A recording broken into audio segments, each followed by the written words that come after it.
2023 end అవ్వబోతుంది. మనం ఈ వీడియోలో ఇప్పుడు చూడబోయే మ్యాటర్ వచ్చేసి worst and rod movies of 2023. దీంట్లో నెంబర్ 1 వచ్చేది మనకెంతో ఇష్టమైన అయ్యగారే నెంబర్ 1, అఖిలే నెంబర్ 1 ఏజెంట్ మూవీ. ఈ మూవీని చాలామంది ఓటీటీలో చూడలేదని డిసప్పాయింట్ అవుతున్నారు, ఎప్పుడు రిలీజ్ చేశారని. కానీ మీరే చాలా లక్కీ పర్సన్. నేను థియేటర్లో సెకండ్ డేనే చూడడం జరిగింది. అప్పుడు చూసింది ఇప్పటి వరకు అలాంటి రాడ్ మూవీ ఎందుకు చూసానా అని ఫీల్ అయ్యేలా ఉంది. సో ఓటీటీలోకి అందుకే రిలీజ్ కాలేదేమో, చూస్తే ఎలాంటి నెగిటివిటీ వస్తుంది, ఎలాంటి ట్రోల్స్ వస్తాయేమో అని ఓటీటీలో కూడా రిలీజ్ చేయడం లేదు. ఈ మూవీ ప్లాట్ కొత్తగా ఏం లేదు. ఒక స్పై ఉంటాడు, ఆయనకి ఎన్నో మిషన్స్ కనబడుతూ ఉంటాయి. స్పై మూవీని డైరెక్ట్ చేయడంలో సురేందర్ రెడ్డి సక్సెస్ అవుతాడు అనే అనుకున్నా నేను. బట్ ఇలా డిఫరెంట్ టైప్గా ట్రై చేసి ఎక్కడా కూడా సక్సెస్ అవ్వకుండా చాలా క్లీన్గా వరస్ట్ స్పై మూవీ అంటే ఎలా ఉండాలో ఏజెంట్ మూవీని చూస్తే మీకు చాలు అనేలా ప్రూవ్ చేశాడు. And next the most awaited రాడ్ మూవీ బోలా శంకర్. మన చిరంజీవి గారి స్క్రిప్ట్ సెలెక్షన్ గురించి చాలా మందికి చాలా డౌట్స్ ఉన్నాయి. బోలా శంకర్ మూవీ తర్వాత ఈ మూవీ అసలు మూవీయా? మన మెహరానా ఎన్నో ప్రామిస్లు చేస్తారు. మీరు ఇక్కడ చూడబోయేది ఎక్కడో చూసామనుకుంటారు, కానీ మీరు ఎక్కడా చూసుండరు. అలాంటిదే ఈ మూవీ. ఈ డైలాగ్ మీ అందరు గుర్తే ఉంటుంది. శక్తి ప్రీ రిలీజ్ ఈవెంట్లో ఇలా మెహరానా చాలా ఎలివేషన్స్ ఇచ్చాడు ఆ మూవీకి. దాని తర్వాత ఆ మూవీ రిజల్ట్ మీ అందరికి తెలిసిందే కదా. సో అలాంటి మూవీ ఈ యొక్క బోలా శంకర్ కూడా చాలా చెప్పాడు మూవీ రిలీజ్కి ముందు. నేను చాలా డిఫరెంట్ టైప్గా తీసాను మూవీ. ఇది వేదాళం తమిళ్ మూవీ రీమేక్కి సంబంధం లేకుండా కొన్ని ఆస్పెక్ట్స్ యాడ్ చేసి మూవీని డెవలప్ చేసి తీశాను అన్నాడు. డిఫరెంట్గా ట్రై చేశాను నిజంగానే, అదైతే ఒప్పుకోవచ్చు. బట్ రీమూవ్కి చిరంజీవి గారితో ఒక ఐకానిక్ సీన్ ఉంటుంది.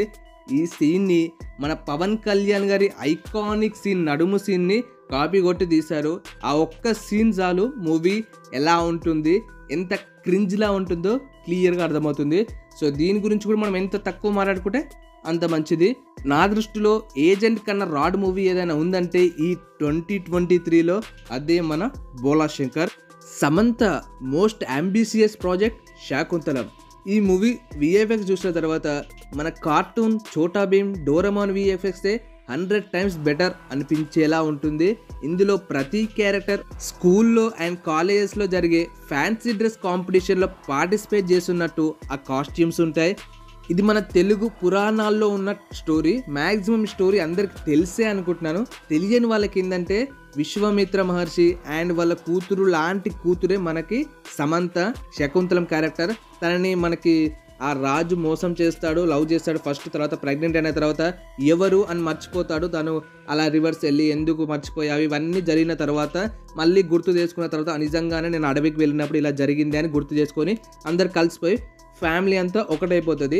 ఈ మూవీలో టోటల్గా నాకు నచ్చింది ఒక పాయింట్ ఉందంటే అల్లు అర్జున్ గారి కూతురు ఆర్హ, ఆమె ఒక్క క్యారెక్టర్ కొంచెం క్యూట్ అండ్ మంచిగా విఎఫ్ఎక్స్ కూడా కుదిరింది అనిపించే character. Naga Chaitanya custody trailer చూసిన తర్వాత కస్టడీ మూవీ ఎక్స్పెక్టేషన్స్ పెరిగాయి. బీజిఎం బాగుంది, సాంగ్స్ బాగానే ఉన్నాయి, స్టార్ క్యాస్ట్ ఆల్సో పర్ఫెక్ట్గా ఉంది. కస్టడీ మూవీలో నాగ చైతన్య గారు మేక్ ఓవర్ రోల్కి క్రియేట్ చేసిన ఇంపాక్ట్ కూడా చాలా బాగా అనిపిస్తుంది.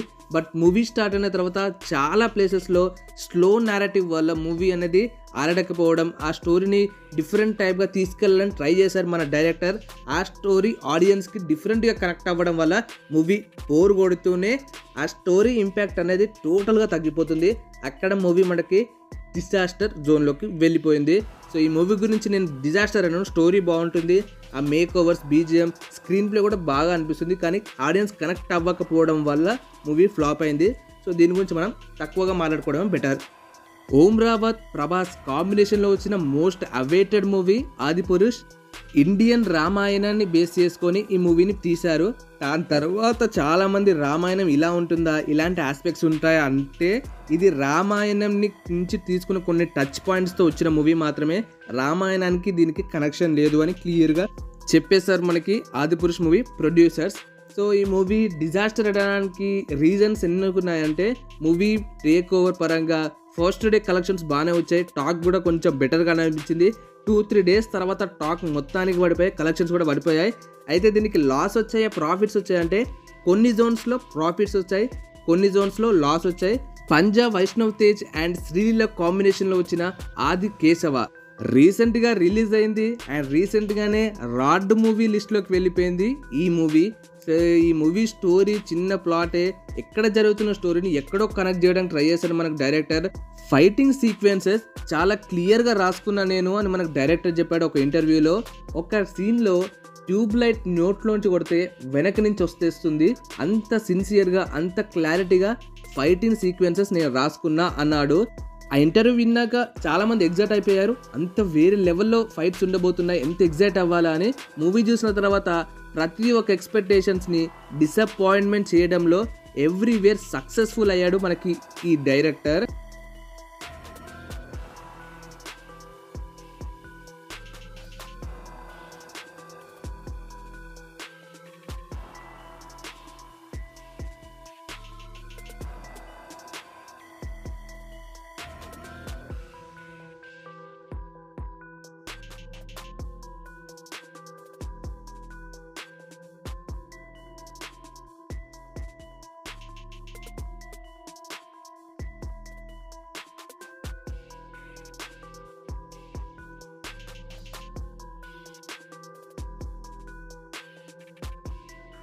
ద మోస్ట్ అవైటెడ్ రాడ్ మూవీ ఎక్స్ట్రాడినరీ మ్యాన్.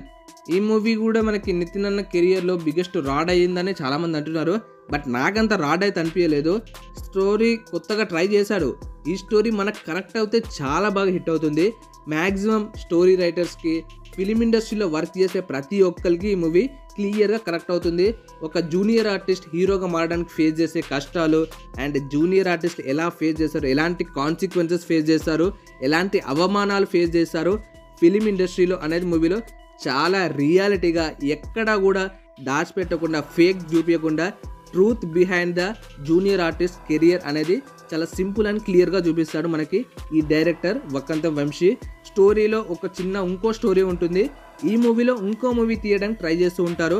అక్కడ ఆడియన్స్ కన్ఫ్యూజ్ అయ్యి సెకండ్ హాఫ్ కూడా విలన్ ఎందుకు అంత ఈజీగా చూపెట్టడం, విలన్ని ఒక కమెడియన్ పేస్లో చూపిస్తూ ఉంటారు. అక్కడ ఆడియన్స్ కనెక్ట్ అవ్వకపోవడం. కామెడీ మూవీయే బట్ విలన్ అన్న కొంచెం సీరియస్ అండ్ ఇంపాక్ట్ఫుల్గా ఉంటేనే మూవీలో ఆ హీరో విలన్ ఫైట్స్ జరిగేటప్పుడు ఆ ఎలివేషన్స్ పడతాయి అండ్ అక్కడ కూడా కనెక్ట్ అవ్వడం జరుగుతుంది. అలా కనెక్ట్ అవ్వకపోవడం వల్ల, విలన్ నచ్చకపోవడం, హీరో కొంచెం క్రింజ్ యాక్టింగ్ అవ్వడం వల్ల మనకి ఇలా మూవీ రాడ్ అవ్వడం జరిగింది. స్టోరీ వైజ్గా ఇట్స్ ఎ వండర్ఫుల్ స్టోరీ అనిపించింది, బట్ ఆ ఎగ్జిక్యూషన్ అనేది చాలా రాంగ్గా జరిగింది. మీరు కూడా ఎక్స్ట్రాడినరీ మ్యాన్ చూస్తుంటే మీకేమనిపించింది కింద కామెంట్ చేయండి. సో శ్రీలీల గారు కొంచెం ఇప్పటి నుంచి అయినా మంచి మూవీస్ని సెలెక్ట్ చేసుకొని, మంచి స్క్రిప్ట్ని సెలెక్ట్ చేసుకొని, ఓన్లీ డ్యాన్స్లే కాకుండా యాక్టింగ్ కూడా వచ్చేలా.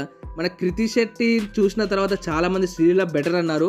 ఈ మూవీ చూసిన తర్వాత మళ్ళీ మన కృతి శెట్టి యాక్టింగే చాలా బెటర్ అంటున్నారు.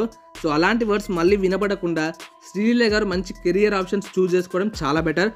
So these are the rad movies of 2023. నేను ఇంకా ఏదైనా మూవీ మిస్ అయ్యి ఉంటే కింద కామెంట్ చెప్పండి, అవి పార్ట్ 2లో డిస్కస్ చేసుకుందాం.